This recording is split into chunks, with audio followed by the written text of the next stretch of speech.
കണ്ടാണശ്ശേരി ഗ്രാമപഞ്ചായത്തിന്റെ നേതൃത്വത്തിൽ കുടുംബാരോഗ്യ കേന്ദ്രത്തിന്റെ സഹകരണത്തോടെ സംഘടിപ്പിക്കുന്ന ആരോഗ്യ ജാഗ്രത 2026 പരിപാടികളുടെ ഭാഗമായി യോഗം ചേർന്നു.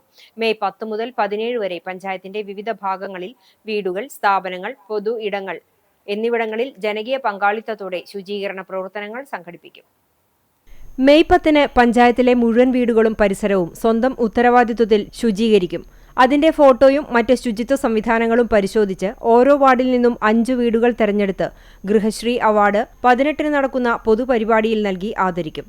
ആരോഗ്യ ജാഗ്രതാ സെമിനാറുകൾ, ബോധവൽക്കരണ ക്യാമ്പുകൾ, വാർഡിലെ തെരഞ്ഞെടുക്കുന്ന 7 പേർക്ക് പ്രഥമ ശുശ്രൂഷ പരിശീലനവും മറ്റും കരിസ്മ ഓഡിറ്റോറിയത്തിൽ വെച്ച് നടത്തും. നിയുക്ത Manalur MLA professor C Raveendranath ഉദ്ഘാടനം ചെയ്യുന്ന പരിപാടിയിൽ പഞ്ചായത്ത് പ്രസിഡന്റ് MP സജീബ് അധ്യക്ഷനാകും. ഗർഭാശയഗള ക്യാൻസർ പ്രതിരോധ വാക്സിനേഷൻ, ബോധവൽക്കരണ പരിപാടികൾ അങ്കണവാടി കേന്ദ്രീകരിച്ച് നടത്തും. വിദ്യാലയങ്ങളിലെ ഫിറ്റ്നസ്സായി ബന്ധപ്പെട്ട കാര്യങ്ങൾ യോഗത്തിൽ വിശദീകരിച്ചു.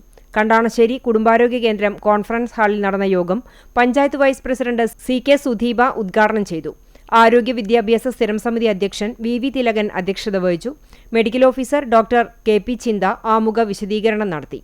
പഞ്ചായത്ത് അംഗങ്ങളായ ഗംഗാധരൻ മാസ്റ്റർ, സഫീറ അസീസ്, സൗമ്യ ധനൻ, സുനിത ഉണ്ണിമോൻ, സൗമ്യ നിമിഷ്, മുൻ panchayat president Mini Jayan, health inspector NF Joseph, ICDS supervisor NK Sunandi, junior health ഇൻസ്പെക്ടർമാരായ ബിഞ്ചു ജേക്കബ് C, ബിജു VL എന്നിവർ സംസാരിച്ചു. ജനപ്രതിനിധികൾ, ആരോഗ്യ പ്രവർത്തകർ, ആശാപ്രവർത്തകർ, കുടുംബശ്രീ പ്രവർത്തകർ, സന്നദ്ധ പ്രവർത്തകർ, വിവിധ സംഘടനാ പ്രതിനിധികൾ എന്നിവർ യോഗത്തിൽ പങ്കെടുത്തു.